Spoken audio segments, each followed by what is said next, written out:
Hi guys, welcome back to the channel. I'm Office Bloke Daz. I'm Gaynor. Office Bloke Aidan. Here we are, all three of us together. LA's insane $50 billion transformation 50 for the billion. 2028 Olympics. Is the Olympics only in LA? Like it's the LA Olympics, or is it like USA? Oh no, it's LA. Just LA, yeah. Yeah. No. You might get the odd things. Like when they did it in Paris, like surfing was in like some like Honolulu. No, it was far. It was something like No, that. it wasn't. It was in a French. Has to be a French Yeah, island. it was a isn't French So- island in the Pacific somewhere. Yeah. I think it was Reunion. Might have been because the waves are big there. Yeah, it was. Probably isn't though. Yeah, I can't remember where it was, but it was somewhere far away. And what sometimes you have like you might have like the cycling that might be somewhere else other than LA. It might be in Oakland or something like that. But for that, it might not be. This all might be in LA. But you do get Olympics where certain events are just outside the city, wherever it is. Or sometimes if it's like I say, surfing, it's quite far away. But to be fair, surfing, I don't know what the waves are like in America on that coast, but is it possible there? I imagine probably LA. I imagine you probably will get surfers on the Pacific there. I don't know. I'm not. That shouldn't even be an Olympic sport anyway. So like, it's quite good. I like surfing. I don't know, man. I like to watch it. It's not really. It's not an Olympic sport. Like I'm very like I only think track and field events should be like maybe obviously and then the traditional like shooting, archery. Yeah. You don't like surfing and like basketball are not Olympic sports to me. No, I know what you mean by not Olympic sports because I also think if you're going to put a team into an Olympic sport like basketball or soccer or whatever it may be, you put an amateur team in. It can't be all the top pros to win gold medals. Like See, I don't think boxing should be in the Olympics. Boxing's always been in the Olympics. Yeah. Is that one of the traditional ones? Yeah, they were all amateurs though as well. So when you see some boxers coming through, Lennox Lewis won a gold medal as an amateur boxer. Yeah. Didn't Anthony Joshua do that as well? I think Joshua might have. I think he got silver, did he? Could have been. No, Audley Harrison for Britain won it that year when I think Audley Harrison got Joshua gold. definitely went into the Olympics in 2012 with Great Britain though. Yeah, probably got knocked out in the first round. Right. Yeah. Let's get into this anyway. LA's insane $50 billion transformation for the 2028 Olympics. The Olympic Suits Games LA. are the greatest and most celebrated sporting event in the world, uniting nations and inspiring millions. For any country, hosting the Olympics is both an immense honor and a moment of national pride. Following the stunning spectacle of Paris 2024, the global spotlight now turns to Los Angeles, set to host the Summer Olympics in 2028. Yet behind the grandeur of Olympics lies a sobering truth. Cities like Athens, Rio, and even Tokyo have faced ballooning debts, abandoned venues, and lingering public backlash. What begins as a symbol of hope often ends as a financial burden. As LA prepares for its third Olympics, a critical question looms. Will LA 28 become yet another costly chapter in Olympic history? Or will it be a model for how global events can drive lasting, positive change? Today, let's delve into America's $50 billion plan for the 2028 Los Angeles Olympics, an ambitious and radically different approach that promises not just a spectacular event, but a transformative legacy for the city and its people. I get where he's coming from there with saying that countries like Tokyo, cities like Tokyo and where else did he say? Rio and somewhere else, didn't he, Athens have been left with like crippling debts but when you look at Tokyo, for example, I'm not sure what sports are big there and how many. I know they've got a big population. It's a sprawling city. It's massive, Tokyo. Ping pong. Japan have got massive numbers there and they've got massive thing. But when you look at sports events around the USA, it's a big attraction. It's a constant attraction from baseball teams to football teams to hockey to basketball. Yeah, realistically, is LA gonna have to build anything? Like probably not. They might build a specialty like swim. What do you call it? Like aquatic centre. Aquatic centre or something like that. They might have to build something like that. But again, you're gonna have massive universities that have them in LA. That's what I'm saying. You probably got them around already. LA. They've probably got facilities already that you can just sort of like dust it up a little bit and modernise something. SoFi Stadium's like. It looked like they were building to it then. Yeah, well, they're spending $50 billion. Yeah. Transformation. I think the train networks and the rail That's networks what it and is, stuff like that, roadworks and all that kind of stuff is infrastructure. Yeah. Don't forget to click on that subscribe Rose Bowl button Stadium. and like this video, as it's the best way to support this channel. Historically, the Olympic Games have come with a heavy financial cost. The 2004 Athens Olympics left Greece with more than $11 billion in debt, contributing to the country's long-term economic woes. The 2008 Beijing Olympics, while stunning in spectacle, is Beijing was estimated to have Beijing. cost over $40 billion. The Rio Olympics in 2016 struggled with unfinished infrastructure and public backlash.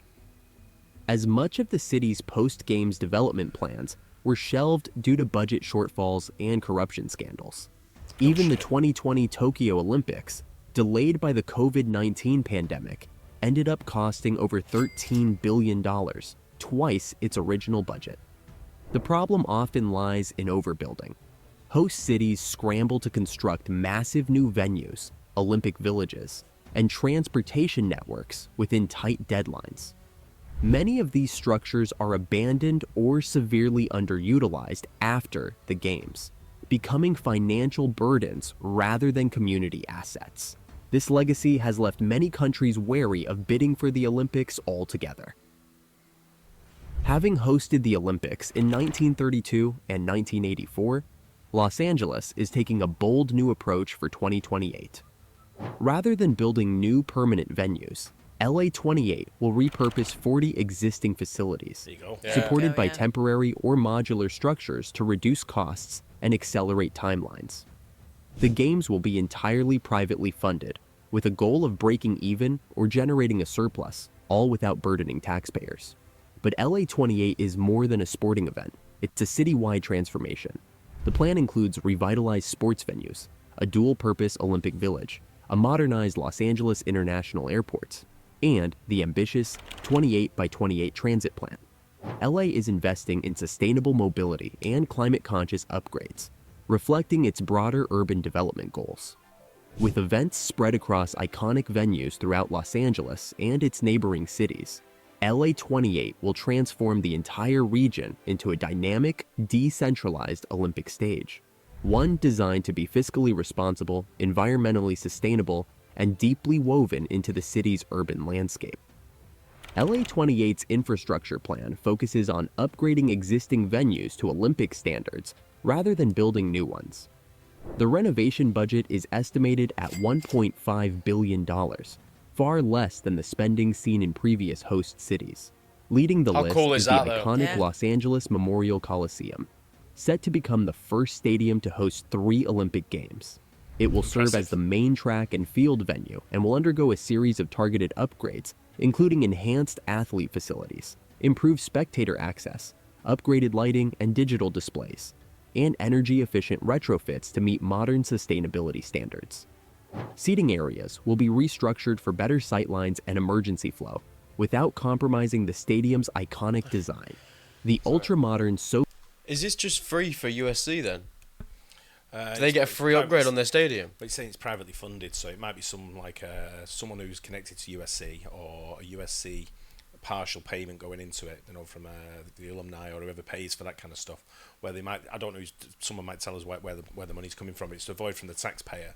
So private funding, someone will have some kind of investment Like a company. interest in it. Yeah. Right. Yeah. Whether it be USC themselves regenerating for their own purposes, or whether Yeah. it's part of an Olympic committee sort of thing. But there's always corruption with this kind of thing. It's too much money. Sophie Stadium, opened in 2020 as the largest venue I in wanna the go here. NFL, Yeah. will host the opening and closing ceremonies of LA 28, and in an insane twist, also where it's serve swimming. as the venue for Olympic swimming. The stadium will be transformed into the largest Olympic swimming venue in history, with a 50-meter competition pool and a warm-up pool, each holding over 900,000 gallons of water. Swimming might be the incredible. the Pools best will thing be to watch in the temporarily covered Olympics. Yeah. during the ceremonies, allowing the venue to seamlessly shift between its dual Olympic roles. Meanwhile, Crypto.com Arena, home to the LA Lakers and LA Kings, will host gymnastics events. The arena is in the midst of a comprehensive, multi-phase renovation, aimed at enhancing the overall fan experience and modernizing its facilities. That looks mint as well. It does, yeah. LA's newest sports arena, the state-of-the-art Intuit Dome, Clippers built Dome, with the yeah. Olympics in mind and opened in 2024, will welcome basketball during LA 28. More toilets and seats. Meanwhile, USC's Galen Center will stage badminton, and the historic Rose Bowl Stadium, a National Historic Landmark opened in 1922, will host football. Beyond the marquee venues, Oh. LA 28 will activate additional key sites across the region. Dignity Health Sports Park will host rugby and archery, while its adjacent fields in Carson will be transformed into a world-class temporary hockey venue for the Olympics. The Long Beach Arena and Convention Center will welcome skateboarding, BMX freestyle, handball, and water polo. the Sepulveda brush them Basin to the will side, be or- converted into a temporary venue for canoe slalom, and the Los Angeles Convention Center will accommodate fencing, table tennis, taekwondo, and boxing. Each of these locations will Well receive organised. focused Yeah. enhancements such as advanced scoring systems, optimized lighting, and expanded media areas to meet Olympic standards. Altogether, LA28's stadium strategy proves that Olympic ready doesn't mean building new, it means building smarter. To house the approximately 16,000 athletes and officials, Los Angeles has chosen University of California, Los Angeles as the site of the Olympic and Paralympic Village. With existing housing capacity for over 16,000 residents, It's easy featuring enough, modern isn't it? dormitories and full campus amenities, UCLA offers a cost-effective and efficient solution. By reusing existing facilities, LA avoids the costly mistakes of past hosts like Rio and Athens, which spent billions on athlete villages that were later abandoned or underutilized. State of that. Additionally, temporary Olympic upgrades at UCLA will enhance accessibility, security, and overall comfort, leaving students with an improved residential environment after the Games. As the main arrival point for international athletes, officials, and spectators, Los Angeles International Airport is undergoing one of the most ambitious airport transformations in the country. With a total investment of nearly $30 billion, this modernization effort is a critical pillar of LA28's infrastructure strategy. At its heart is the automated people mover, an elevated electric train that will seamlessly connect airport terminals with a rental car center, parking facilities, and the forthcoming LAX Metro Transit Center, which is a $470 million multimodal hub linking the airport directly to the city's rail network. Major upgrades across terminals will add 15 new gates and introduce advanced features such as biometric screening and touchless check-ins. Designed to handle over 100 million passengers annually, these improvements will ensure LAX is equipped to welcome the world in 2028 and well beyond. Traffic congestion has long been a defining frustration in Los Angeles, and the Olympics present both a challenge and an opportunity to address it. Costing an estimated $16 billion, the city's 28 by 28 initiative is one of the most ambitious elements of LA's Olympic infrastructure plan. Launched by LA Metro, it aims to complete 28 major transportation projects before the Games begin. These include metro line extensions, new bus corridors, and multimodal hubs, all designed to improve urban mobility, not just for the Games, but for decades to come. Key transit projects for LA28 include the $9.3 billion D-Line extension, linking downtown LA to the west side, and the $2 billion K-Line, connecting Inglewood and Crenshaw. Both lines will directly serve Olympic venues and ease travel for spectators and staff. Additionally, Los Angeles is investing $1.2 billion in electric buses and rapid transit Million or upgrades, billion? aiming to double its bus fleet and reduce emissions during the Games. More than just Olympic preparation, 28 by 28 is poised to redefine how millions move across Los Angeles for generations to come. LA28's funding is split into two streams, a $6.9 billion operating budget for the Games, and over $40 billion in infrastructure investments.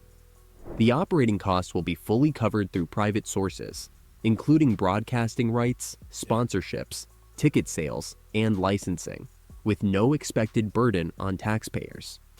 As a safeguard, the City of Los Angeles and the State of California have each pledged up to $250 million in contingency funding, though it's unlikely to be needed. The larger infrastructure spend, covering LAX upgrades, the 28 by 28 transit plan, and venue enhancements, is financed through public investment, capital programs, and growing private sector participation.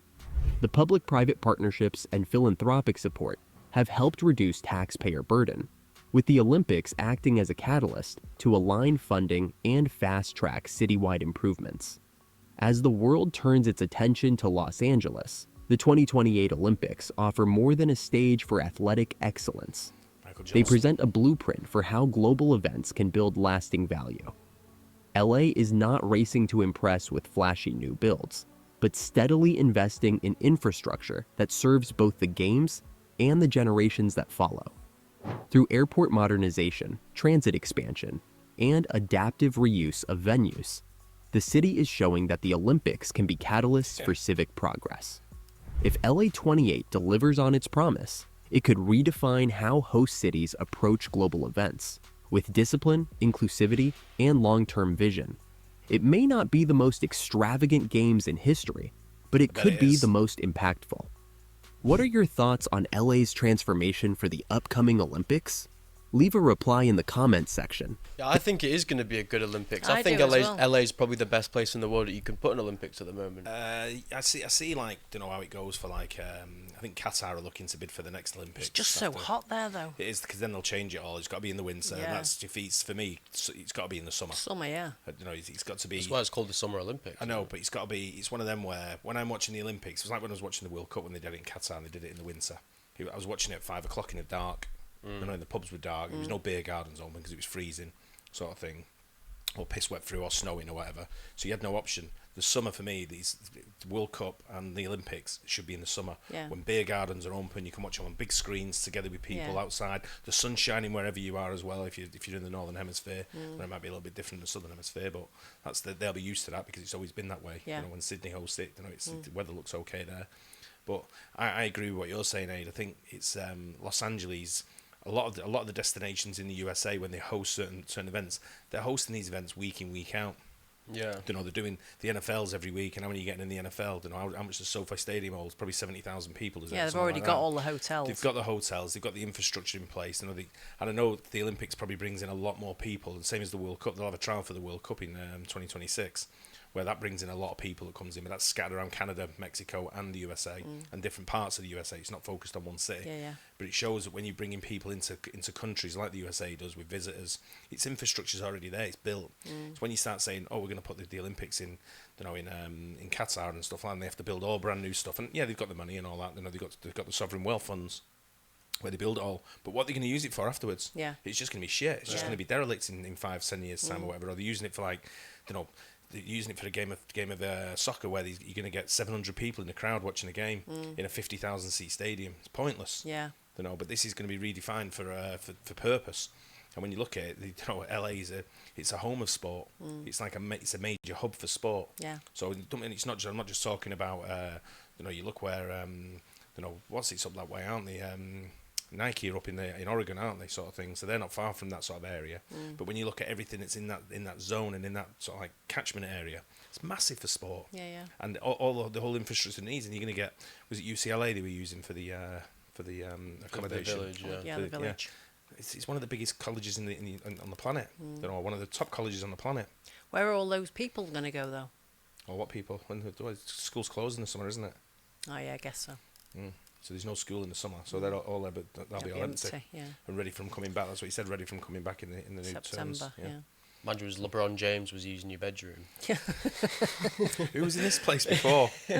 Yeah, I'd probably get some like drug cheat, get him in under the bed. I'm looking forward to LA 2028. Same. I just think it's one of them cities that when you think about the Olympics. LA is definitely there. And it's the third time it's hosted it. First time someone's hosted it for 3 times. And then you look at other countries as well, other areas. Sydney always sort of like springs to mind. London's hosted it twice. Yeah. London is a good one. Yeah. But again, it does that. You look how many stadiums are in London. And we use them after. We use them all afterwards, Yeah. yeah. And they're full every time. The London Stadium now, which West Ham. West Ham's there now, yeah. Yeah, but it's... I just think it's a great place to have it, and hopefully all goes successful and and it works out well. But I think when he said that it might not be the most dramatic, I think it will. I think the US now are putting a show. I feel like the Olympics just doesn't hold the same stature, whatever the word I'm trying to say is there, as it used to. Stature. Yeah, you're right. Yeah. Like the Olympics back in the day just seems to be a lot bigger of a thing than it is now. Yeah, and I can even go further back than that. When I was used to watch it when Carl Lewis was doing stuff and Calvin Smith and people like that, and you would get excited for the opening. buzz Like on I to remember watch it, watching like Michael the 2012, Johnson. like the London 2012 Olympics. That was probably the best Olympics I've seen. Yeah. And like it was just like a. It seemed like it was almost every 15 years. It seems like the last Olympics was two weeks ago. It does, yeah. But what happened was then with the last Olympics we had was 2020. Was it last year? I mean, to be fair, it is in was it? 2028, so it's not like it's around the corner anyway. Yeah. But what you had there is the TV over here didn't show anywhere near the events that were going on. Yeah. We seemed to get a piss poor feed for whoever got the rights over there, with BBC or ITV, whoever got it over here. It was piss poor. It was shit. Watching it, they had I think you come in and said men's 800 metres finals on, and they were talking in the studio. I could see them running around the track on the back, and I'm like, how are we not getting a feed for this? Yeah.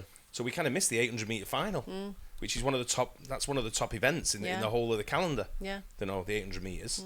You know, I don't know, but it's hopefully we're living somewhere else by then anyway. We can get full feed. Yeah. Might be cool if you're living in LA, mate. Yeah. LA, yeah. You never know. Anyway, enjoyed that. Hope you guys enjoyed it as well. Don't forget to like and subscribe, and see you in the next one. Bye. Cheers.